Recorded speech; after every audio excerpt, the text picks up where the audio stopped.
The Earnestly Speaking podcast is a show that is founded on free-flowing conversation and may at times venture into mature subjects. Listener discretion is advised.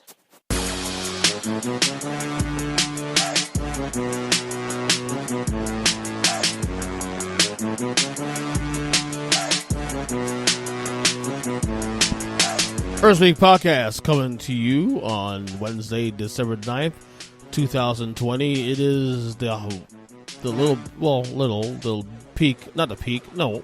What am I talking about? First off, what am I talking about? It's the holiday season. Christmas time is here. You know, honestly, I probably should have opened the show with some Christmas music, because I gotta be honest, I'm kind of in the spirit this year.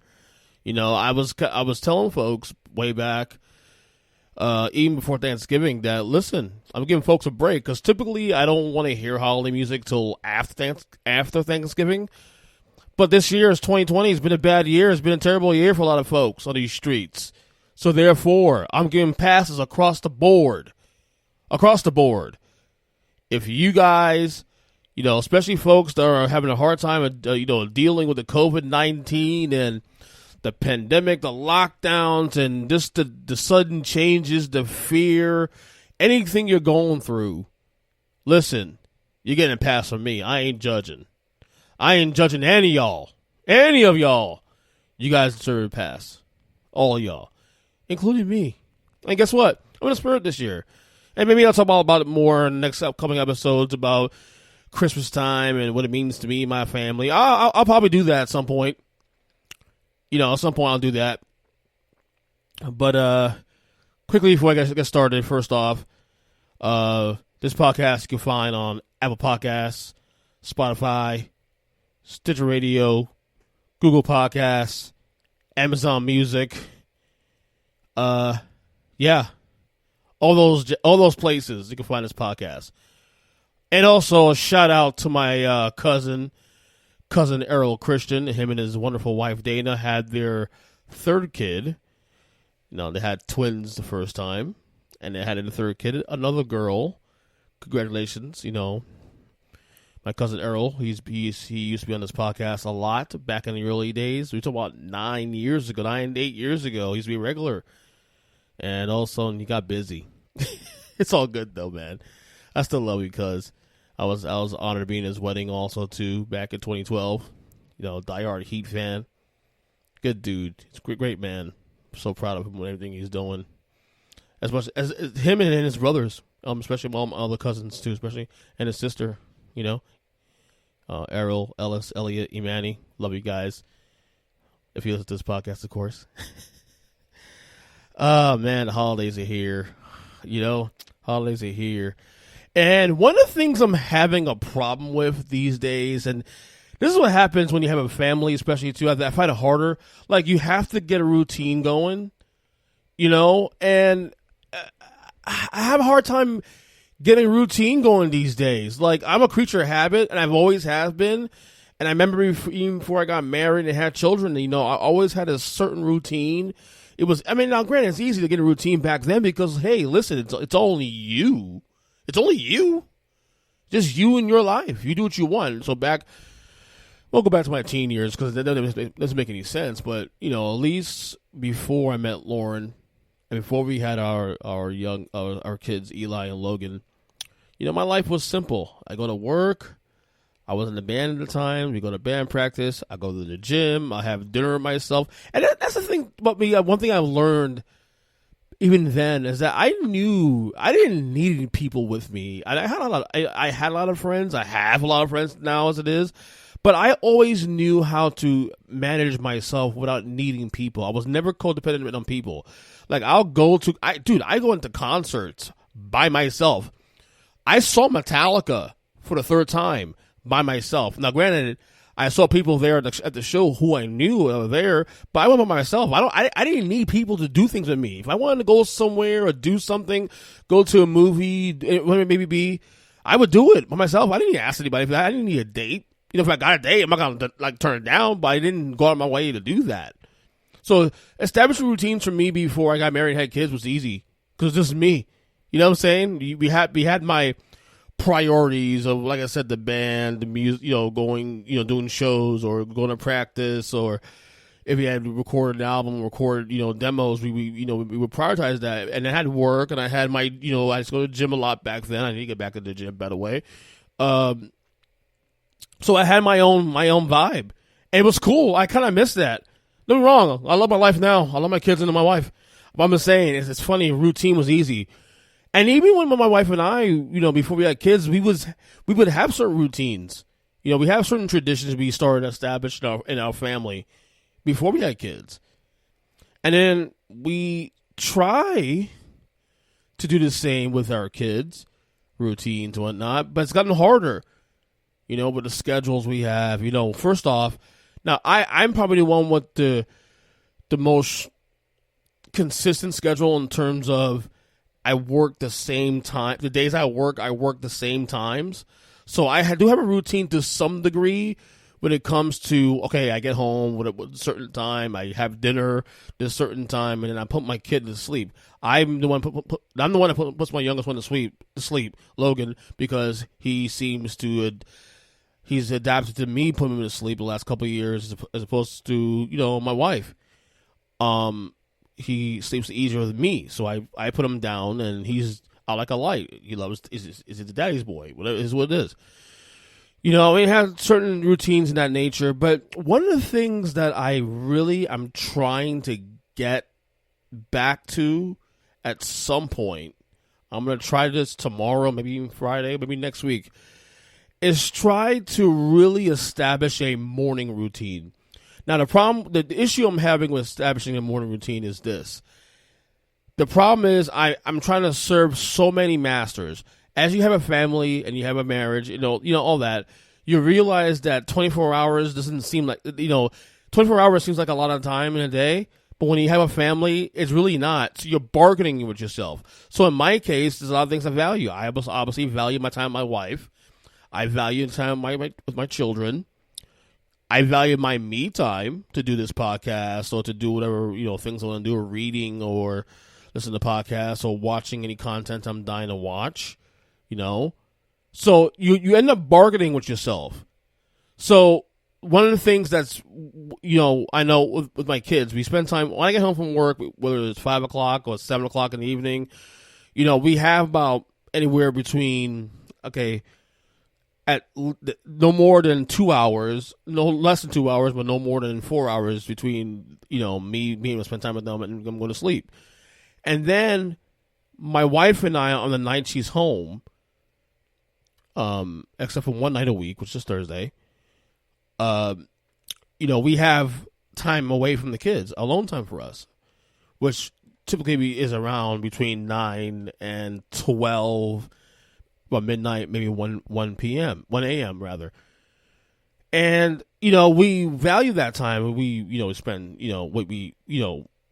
we'll eat, we'll snack, we'll watch a show, we'll have discussions, maybe clean. I don't know, whatever we do. That's our me time is what we do. But the problem is that I work in the morning, late morning, but I work in the morning. My kids are up really early, and I'm a person now that needs at least 6 hours of sleep, no less. Period in discussion. And that's a problem when I'm going to bed at 1, 2 in the morning. On one hand, I love the time I have with my wife alone, and we try to stretch that as much as possible. But sometimes the kid wakes up and that's out the window, and we have all those challenges. So we're bargaining with ourselves here. And one of the things I really stress about trying to do going forward is to establish a really solid morning routine where I'm awake early enough, where I have enough sleep, wake early enough, be able to exercise in the morning, be able to put my kids, get my oldest kid, he's still in virtual, which is good. He's slacked off a little bit the last couple of days, though, but he actually is able to go to class on his own without me having to do it. Lately, he's been kind of a little slack, but we'll figure that out. But I like to be up early in the morning to be able to sit up, get breakfast, watch the news, watch SportsCenter, whatever it may be, and then this eases into my day. And I hate waking up like later and just having a rush to get dressed, take a shower, get dressed, grab something to eat, and leave. I don't like that. I like to be able to ease in my days. There's 24 hours. I don't want to rush it. I want to be able to value each and every minute, every hour, every second, of every day. So I'm trying to start routines of waking up in the morning around 8 o'clock at least, maybe a little earlier. But the problem is, if I do that, that requires me going to bed earlier than 1 or 2 a.m., to get the solid 6 hours at least of sleep I need a night. And the problem with that is, am I going to take time away from my wife to do that? You know what I'm saying? So I'm bargaining with myself. I'm bargaining with a lot of things to make things happen, because you still want to be healthy. You still want to be able to, to have the 6 hours of sleep and still be able to function properly when you have to go to work and, and still be, parent and husband, because that's part of the process, is making sure you're mentally cleared, make sure you're able to do these things. So I'm trying to establish routines here, and let's show you guys know how it works out, because right now I'm struggling, because I tried today and I slept later than I wanted to, and I'm like, oh, great. I wanted to be up 7:30 in the morning, and I couldn't even do that. But then again, I didn't go to sleep till 2 o'clock in the morning. So there's got to be a give and take somewhere. We've even adjusted the kids' bedtimes so we can have more. My wife and I have more time with each other, so I can go to bed at a certain time. And then only that, there are nights where she works a little late. There's nights she works really late. So although I won't see her most of the day, sometimes I stay awake to say hi, see how her day went. Because that's the kind of husband I am. I try to do that. But yeah, I'm trying to establish routines here in this house, and it's right now it's a struggle. But I'll let you guys know how that works out. Another thing I've been going through here at home is recent challenges with my youngest son Logan. Now, I one of the episodes I think I did last week, or maybe a week before that, I explained to you guys that he's really hasn't been sleeping well. In other words, he's been waking up every night, whether it be midnight, 1 a.m., 2 a.m., in the middle of the night. We'll be downstairs with my wife watching the movie, watching TV, and then all of a sudden upstairs you hear him, because we're upstairs in the townhome, you can hear him stomping up at his feet, and running through the bedroom and out to the living room hallway near the stairwell where it's gated off, and he decides to cry or just to let us know that, hey, I'm awake, I need to go back to sleep, so I have to go back up there at where it was midnight, 1 a.m., and put it back down. And that's another process that takes about 20 minutes to half an hour to do, because he's a very light, he's a light sleeper at times. So, that's been a challenge recently too. And then also he's been very aggressive, his behavior. I think a lot of it's COVID. I think a lot of it too is being stuck in the house all the time and outside seeing, the grandparents. He really hasn't had much of an outlet. Same with my oldest son. So we've had some challenges with him. I mean, I'll tell you one story that happened on Sunday. Like, he's lately been going through a phase where he loves Dunkin' Donuts bagels. And my wife came home from work on Sunday, and we weren't in the mood to cook that day. So she asked if I wanted to pick up something to eat outside. So I said, fine, I'll go. Well, grab something at the store real quick, and something quick to eat just to get over for the night. I'm not really a big fan of eating out anymore. I like to eat at home, but there's some nights where you just hey, we do a Chipotle night or whatever it may be. So we decided to go. I said, I'll pick up some Wendy's. Just get like a crispy chicken sandwich, whatever it may be, and that's it. And so I took the kid with me, the young one with me, to take a drive up the street to Wendy's.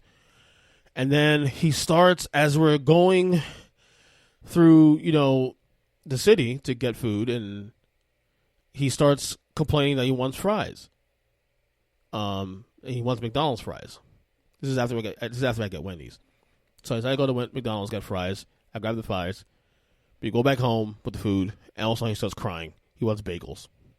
Bagels, please. Bagels, Daddy. Bagels, please. Bagels. I'm like, are you kidding me? You literally just said you wanted fries at McDonald's. I got the fries for you. We go back home and have dinner as a family, and now you're crying for bagels. I'm like, come on, really? And to me, like, my wife is like, she's telling me, hey, listen, just do it. Just go to Dunkin' Donuts. Now, by the way, Dunkin' Donuts, for the record, is right around the corner from our house. So it's not like it's a far drive. It's literally, you can walk there and be there in like less than a minute. Drive there in like 25 seconds. It's not a big deal. It's just the principle, the nature. I don't want to be going back in and out of the house and spoiling his ass. So I decided to go out. She said, okay, just go to the bagels. I'm like, oh, you know what? Screw it. So we went out get the bagels. We go to get the bagels, and there's no more. There's no bagels. There's only all they're serving at this point is coffee and I think muffins. That was it. So I'm trying to explain to my 3-year-old, listen, they don't have bagels here. There's no bagels. No bagels. And he's throwing a fit in the car. Just throwing a fit. And then meanwhile, I had to text my wife while I'm outside the line, like, hey, listen, I need you to look up the closest Dunkin' Donuts to drive-through. There's another one near my house, but it's not a drive-through. It's a one you have to walk in, and I'm not trying to go in there with him, especially if since his mask was in the house too. On top of that, so we decided to look it up, and she says maybe there's one up a military, somewhere in military Lantana, whatever, some street up another mile or so up. So we decided to go up there, and we weren't even sure it was there or not. We found it, and sure enough, they had bagels. He wanted the sesame seed bagels with cream cheese. And he kept shouting the entire ride, screaming, "Bagels, please! Bagels, please!" And I'm trying not to lose my cool because I'm trying not to be that parent that's yelling at him all the time. Like, I know we have our moments where we snap back at our kids, and look, it's in the moment, it's tough for us, and especially now when in this era of COVID and the pandemic, and everybody's stressed out, everything's awkward. So I'm trying to be more patient with him and how I handle that. So I just take it in. I just let him yell at me saying, "Bagels, please, bagels, please." Well, luckily we found the Dunkin' Donuts up the street, another mile away. They had the donut they had the bagel he wants, plus the free donut we got from the lady. Thank God, that was cool, and he was fine. He relaxed, but then he's still fussing. It's one of these things where he's going through a growth spurt, terrible threes, all that. Those things are real, and my wife and I, when we had him 3.5 years ago, we were considering having a third kid. And he has now made us not want to have a third kid. In fact, we're done having kids. Two's enough for us. We're done. People say, "Oh, we need to get a girl." I'm like, no, I don't. I'm good. I got 2 kids. I'm good. I got my boys. I got nephews and nieces. I'm good. I don't need more. I'm more than happy. So, we're just trying to get through this situation. We're trying to, get through this, without me losing my hair, and which I am losing my hair for the record, but it's a challenge. But yeah, bagels. He's every day, and he did it again yesterday too. Yesterday I was home, my wife and I were home, and we're home watching TV, and while our oldest son was in class, and like he's like begging for bagels. I'm like, I'm not doing this again. I am not doing this whole dog and pony show again with the bagels. But she's like, go get the bagels, might as well. So I got the bagels, and he's happy. God Lord, what a phase. Anyway, this week I made my last payment on my car. My wife and I, we obviously have 2 cars. One's an SUV we bought straight cash years ago. The other one is a 2010 Toyota Corolla that we got 6 years ago. Simple, to the point. It's not a dream car, but it's simple, to the point. And, like I said, as I got older, I'm just becoming more and more frugal. I used to care about that kind of stuff before years ago, where I wanted to have the nicest car, this and that. I didn't care what price, because I was mid-20s. I have kids. I was married, so whatever. And then, you age 40, you're like, you know what, screw that. What I value more than anything else is financial flexibility. So I'm so excited. This car is paid off. Both our cars are paid off now. The goal here for us is to not have another part payment ever. Now, I don't know how realistic that's going to be, given the nature of things. The idea is to take the money that you normally would put in a car payment every month and put it aside. In the event you get another car, use that money to put down on the car, maybe to pay straight cash.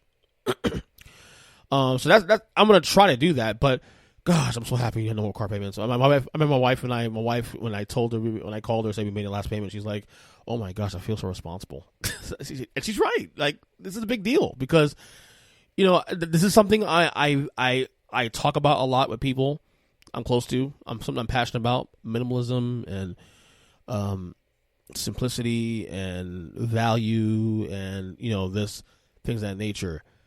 I don't put value in material things much anymore. I used to. I like my simple life. All I need is to be able to do my podcast, be able to read a little bit, spend time with my wife, spend time with my kids. I want a simple life. If we go on vacation once a year or twice a year, it'll be fine. But the only way you're going to be able to accomplish those things is to have financial flexibility and having payments on things. I'm not saying car payments are bad. I'm just saying it's not good for me. I'm saying it works for me not to have that. I don't value having a new car every 2 years. That's not me. That used to be me 15 years ago, not anymore. This is not something I value because, again, I value financial flexibility. I want to continue saving for retirement, things of that nature. And if I'm going to do that in a big way, I need to make sacrifices. One of those things are obviously paying off cars and paying off things that you don't, that you may or may not prioritize. You know what I'm saying? Speaking of the pandemic, speaking of all that, I was talking to a friend of mine actually recently, and I was telling about like different people and how they've adapted to this thing. And I gotta be honest with you, I told him this, and it's gonna sound kind of bad, but follow me here. Not as bad. This is just my experience. Like, this pandemic hasn't really been much of a challenge for me personally, outside of maybe a few things here and there, maybe with certain things with the kids and, adjusted to virtual schooling, but that was able to get taken care of pretty easily. Not easily, but we were able to adjust that because my son was able to adjust to it and whatnot, certain things. But, we were able to actually adjust to this. I was able to adjust this pretty, in a semi-simple manner. And I think it means the reason why I was able to adjust to it in that way was because this pandemic hasn't really cramped my lifestyle. Now, let me explain to you for my perspective what that means. I'm a homebody. I don't go out much. Now, I like the option to go out if I wanted to, but I don't really do it much. Like, so, what I consider going out for me at this point, probably even before COVID, I might go to a random game or go to a random outing at a bar or visit some friends, and maybe my friends want to go to watch a game at the bar or maybe go somewhere random. But that happens, especially in the last couple of years, that's happened so far and so few because of my family life. I don't necessarily need to go out all the time. I create a world here in my home where it's almost like you really don't want to leave the house, honestly. I have simple needs. If I could do a podcast, if I could, go exercise, go to the pool with my kids, read articles, read books, audiobooks, listen to podcasts. I'm a simple guy. As long as I have those things to do, I'm good. Like, I can go to my wife and I can go somewhere alone to a hotel for a weekend. And as long as I'm able to, at least have an outlet to read or do those things I was mentioning, or just mentioned rather, I'm happy. I'm good. I don't need to go out every day or every other day. Those days are over for me. I've long not only accepted them, I've embraced my simplicity in my lifestyle. There's so much content I want to watch anyway, or want to get into, or want to curate here, for example, doing this podcast, that the need for me to want to go out is gone. So this whole pandemic for me hasn't really been a disaster in terms of my lifestyle, my mental health, all that. Now, that's just me. Other people have adjusted differently for other reasons. I'm blessed that I'm able to work. Thank God. I'm able to, my job was open, well, close to 10 weeks. We opened in May, and we've been able to maintain, business is a little slower than usual, obvious reasons, but we'll still be able to work and make money. And that's all you can really ask for at this point. And a lot of people I've been close to that are still being impacted. I pray for them, and I really hope that things will get better on the other side, obviously. I'm just explaining my perspective, and how this has impacted me personally. It hasn't really cramped my lifestyle, honestly. I'm already a homebody. I'm always home anyway. So if someone tells you lock down, don't go anywhere, as long as I have food on the table, as long as I have food to eat, clothes to wear, as long as I have electricity, and I may be able to watch the things I want to watch, or read the things I want to read the books I want to read, articles, anything that nature, and my kids safe, my wife safe, I'm good. I'm good. My biggest priority right now, more than anything, in terms of being safe, and I don't want a lockdown. I think a mask mandate is definitely something that should be a thing, but I'm against a lockdown. But I'm trying to protect more than anything else. Like, obviously, my kids and my wife, obviously we're trying to protect ourselves, whatever. But I think we'll be okay. Even if I got COVID, she got COVID, or my kids got COVID, we'll be okay. We're young, we're spry, we'll be able to get through it. I'm trying to protect my mother and my mother-in-law. They have more health issues. We're trying to protect those people. This is bigger than just our circle. It extends. So when people say, "Oh, this is my freedoms of being, stepped on," and granted, there's some things you can see out there, some politicians, saying one thing then doing the other, and it makes the situation look really bad when they're preaching about lockdowns and safety, and then they're doing the exact opposite what they're preaching. So I totally get what people are saying on that, like for example, Gavin Newsom, what he's done in recent weeks, and it looks super critical. But let's also draw back and really look at this thing broadly. This is about not overrunning the healthcare system. So if you get sick and you're not able to get treated and you die, well, hey, you die because you didn't get treated. This is not something that should be political. Public places, wear a mask. Go outside, don't wear a mask. When you're at home, do the hell you want at home in your own home. But when you're outdoors in a public area, there should be mask mandates. That's common sense, though. That's to secure, make all of us feel safe. To not overrun the healthcare system, for that matter. I don't know why that's even an issue. Why we're still arguing about that, honestly. So, but I said, this pandemic hasn't really killed me. It turns out like lifestyle. Speaking of reading, I discovered something really nice last week as someone who was a voracious reader and myself. So, you guys know for couple of years I've been talking about the Pocket app is the app that you can save articles that you read, and I've done that on my iPhone for the last couple of years. Any article I want to read, but I can't read in a moment, I save it, and then I'll just one day, like on my Thursdays, I'll catch up on my reading in one fell swoop. But I'm not a huge fan, to be honest with you, of reading on my iPhone. It's not. I do read on there, but I'm not given the option to read. I'd rather read on my tablet and all that. But I don't have an iPad because I'm an Apple user, but I don't have an iPad because to me an iPad's a waste of money because it's pretty much doing the same things I do on my iPhone. So why am I going to spend another $300-$400 on a thing that I'm already doing on my iPhone? So I sacrifice the wants and needs of not wanting to read my phone and still doing it because it's cheaper to do it that way. I guess this is the maturity of me, we would call it.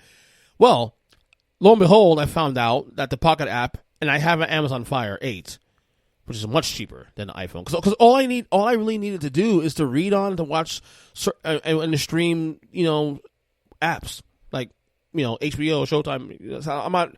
I'm not trying to get an iPhone, iPad just to, I'm not going to spend $400 on something that I can do for $50 on my tablet. Without a problem. I got to do the same things, the things I want to do anyway. Well, lo and behold, and I didn't know this until last week, that the Pocket app is also on Amazon Fire, which to me is a game changer. So now I load up all my articles. What I do now, instead of force myself to read articles on my phone, there are a couple days a week where I can actually sit and read without any problems with the other kids bothering me. So what I'll save the articles up, and what I'll do, I'd rather read on my Fire 8, which has a Kindle as well too, and I'll just fire them up there on my Amazon. So this sounds like something that's not a big deal for you, obviously, people listen to this podcast, but it's for me. I love to read, but I want to read on something on a wider screen, and I'd rather do it on something like that. So be able to have the Pocket app be able to be saved on my iPhone and to be able to read it later on my Amazon on Fire. It's a big time game changer for me. So really enjoyed. I'm really happy to discover that. Really. So anyway, a couple things before I get out here. Yesterday, I finally got to watch. My wife and I got to watch yesterday on Showtime the documentary about the Reagans, Ronald Reagan, the 40 the 40th president of the United States, and his wife, Nancy Reagan. It was a 4-part miniseries focusing on their life, how they came up, through politics, through Hollywood, and then ultimately through becoming president of the United States and whatnot and beyond. Now, I've always been fascinated about Ronald Reagan because Ronald Reagan, he's been kind of a myth, if you will, somewhat of a cultural political icon, obviously, modern conservative. And if you guys know me, my political journey, which started as far back as a teenager, I was raised really conservative. So Ronald Reagan, to me, in a lot of ways, was someone I actually did admire. Now, this is me at 13 years old being naive. I was in a church. I thought one way, and I didn't have a lot of broad thinking back then. And as I gotten older, I'm starting to see things on my own, all that. Some of my beliefs have changed. Some of my ideologies have changed to some degree. Not, I won't say. Let me rephrase that. Not that it's changed. I've broadened my thinking on a lot of things. So politically, spiritually, what it may be. So this documentary is really focusing on Ronald Reagan and just the kind of character he created for himself, the persona he created for others to see. Basically, in this documentary, they're saying that Ronald Reagan was a myth. That the Ronald Reagan we saw, as the President of the United States, or maybe, was not the Ronald Reagan that he really was. Now, with documentaries, I'm always skeptical. I take everything with a grain of salt right off the bat. But what I do is I see, okay, who's directing it, who's contributing to it, which sources are being used for material. And what's fascinating is with this documentary, people who are talking about their encounters with Ronald Reagan, from Hollywood all the way through his political career, are people who matter in his life. His son Ron Reagan was in his documentary. It's a lot of criticism thrown at Ronald Reagan. People that work with the Reagan administration were part of this. James Bakers of the world and whatnot were a part of this.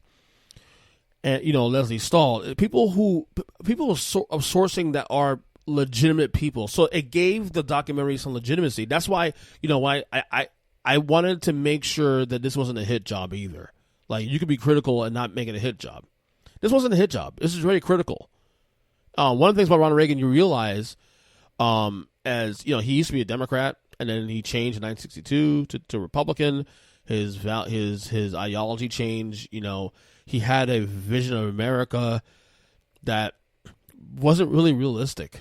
Like, I'm not going to say that he was a racist, because there was a point in the documentary where there's actually a tape of him talking to Richard Nixon after a United Nations session, and basically calling Africans, the African section of the UN, monkeys, and their shoes and then, their shoes what they're wearing, some of that degree, and it was very bad taste. But I'm someone that really believes that, to me, you making racist comments doesn't necessarily make you a racist. Your actions do. Because I've made stupid comments in the past, and I'm fucking damn sure not a racist. I'll tell you right now, and I would never even say I would call Ronald Reagan a racist by the letter of the word, but he definitely had blind spots. Urban America was a major blind spot for him. Black America was a major blind spot. As popular as he was, he got what? I think in the 1980 election, he got, or 84 election, he got what? 14% of the black vote. He had a lot of blind spots. He had blind spots about when it came to the AIDS epidemic and whatnot. He had blind spots when it came to, his idea of less government and Reaganomics and all that. And by the way, I used to believe in those things. Right? I used to think trickle down economics was the way to go. Trickle down economics, in my opinion, would be if you took out greed. If people weren't going to be greedy, it should work by pattern, but it really doesn't account for human greed, and it's not realistic. But we get into a discussion about that later on. But my point is, this documentary showed the flaws of Ronald Reagan. And because of the myth of Ronald Reagan, because there's so much, he is a darling to the media, because he's looked at as this American icon, hero, presidential hero, who had little to no flaws. And that's how he's been viewed for many years, even past his presidency, past his death and all that. And this documentary really shows, just the things that it was a myth. It wasn't real. A lot of things wasn't real. He was actually someone who was pretty much a puppet. If you think about it, he was pretty much a puppet. Like the way they propped Reagan up for governor in California, they call him the money kitchen, what was the name of it, the cabinet, the money cabinet. People, the rich lobbyists in California that wanted him, Republican lobbyists that wanted him to be the spokesperson to help with lesser government and whatnot. And he was that guy all through and through. It was very fascinating because Ronald Reagan has always been a fascinating individual to me. He always has been very fascinating to me. And, do I hate him now because of it? No, I don't hate him, but he's definitely a flawed individual. He was a flawed individual who had many blind spots. Not just him, but his wife Nancy too. Nancy Reagan, same thing too. She came off a bit out of touch at times too. You have the economy, right now struggling. Here she is trying to buy China for the White House, and there's a lot of things that the Reagans were pretty out of touch with middle America. But again, it also shows you that, one of the things I learned in this documentary too, and you see 1980s America and whatnot, is that there really isn't much difference between then and now. In terms of the issues, it's still the same. We still have the same issues, today, with race and with a lot of other things. So I think people should watch the documentary, get a fair assessment. I'm just giving my personal opinion on the documentary. I thought it was an excellent documentary. I thought in ways, while Reagan did look bad in parts, it really did humanize him too in a lot of ways as well. He's not this character. He's a person that really did not show that, because he was playing a role. He's an actor, and again, when you have people who are in the administrations talking about this too, that people who like Reagan, his own son Ron Reagan, who has always been critical of his father, but loves his father nonetheless, and both his parents, they had a lot of blind spots. I mean, they weren't perfect. So, check it out. Showtime, The Reagans, 4-part. Each episode about a little less than an hour. So, it's definitely worth watching. All right. I need to get water. But 5 minutes ago, I want to talk about another podcast that I've been really getting into as of late. It's called The New Abnormal Podcast. I actually got into this podcast a couple months ago. It's a political podcast for starters. And it's hosted by the Lincoln Project's Rick Wilson and Molly Jong-Fast, who's a liberal writer for Vanity Fair, writes many different publications. She's really, really funny. Like this show, really. Like first off, I'm a big Rick Wilson fan. I love the Lincoln Project. Rick Wilson, I got on my radio a couple years ago when I saw him on Bill Maher. I've been following him since then. He's funny. Like he's a never Trumper, and he's someone that's pretty vocal and pretty, he's a lot of swear words and stuff. You hear it in this podcast too, especially. And hearing him and Molly Jong-Fast, two people who are on different political persuasions but had the same goal of trying to beat wanting Donald Trump to lose the election this year. It's really funny, but it's a good podcast. It's great, and it's the kind of podcast you think I wouldn't like. Like Molly Jong-Fast, her voice is. Let's be real. Her voice isn't really the most. Well taken. Like she has a pretty annoying voice, honestly, if you think about it. But somehow it fits in the show. It doesn't bother me at all. The way she laughs and just the snarks and all that. It's really, really cool. They have good guests in there too. They had on Julia Dreyfus from Veep and Seinfeld on the show, talking about stuff talking about the Georgia runoff and all that. But it's a good podcast. I enjoy it a lot. It's very, very in your face. Rick Wilson, is pretty vulgar, pretty upfront and in your face about stuff. So is Molly Jong-Fast. I love my favorite segment when they end each show with they end each show with a segment called "Fuck That Guy," which guy they can't stand, which person they can't stand that week. It's pretty cool. It's actually a Daily Beast podcast under their umbrella. So yeah, it's a good show. I liked it a lot. I've been listening to it a lot, especially leading up to the election. It was one of my go-tos of podcasts, especially in political persuasion. So anyway, that's it for me. I'm gonna go get some water. My my throat's about to get dry now. So follow me on Twitter at EJChristian7. EarnestlySpeaking.substack.com is my blog, my newsletter. Subscribe there. It's free, guys. Check it out. Until the next one, we will talk again later.